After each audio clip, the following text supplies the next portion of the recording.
અરે કાકી, અરે ક્યાં છો તમે યાર? ઘરે જ છું. કેવો મસ્ત રોમેન્ટિક માહોલ છે ને યાર, તમે ઘરે બેઠા છો યાર. કે તું મને લઈ જજે મસ્ત બાઇક પર પાછળ બેસાડીને ફરવા લઈ જા ચાલ. મેં અહીંયા જ બેઠો છું. હા કે આ તો ખબર છે, મેં તમને જ ફોન કર્યો છે કે વાદળો ઘેરાયા છે એટલે વેળાસર ઘરે આવી જજો. અરે કાકી, આવા મોસમમાં બહાર નીકળવાનું હોય યાર, ઘરે શું રહેવાનું? અરે પણ આ આવતા જ નથી મારી સાથે તો. શું યાર કાકા, યાર આવા મોસમમાં તમે કાકી સાથે જાઓ ને કશે ચાલતા ચાલતા. નહીં મજા આવતી લા મને. પેલા ભૂરા પટ્ટીના સ્લીપર પહેરો ને તમે, એટલે તમે ચાલો ને ત્યારે સટાક સટાક એવી એડી પર સ્લીપર વાગે અને એમાંથી છે ને પાછળથી પેલું પાણી ઉછળે ને વ્હાઈટ લેંગા પર કાદવના છાંટા ઉડે.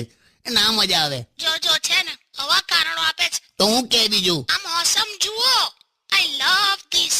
આ તો છે ને પ્રેમનો મોસમ છે. તમે નહીં માનો, અડધો કલાકથી મને ભૂખ નથી લાગી. કદાચ હું પ્રેમમાં છું. અડધો કલાક પેલા ઝાપટી હોય તો ભૂખ ના જ લાગેલી. હું દરેક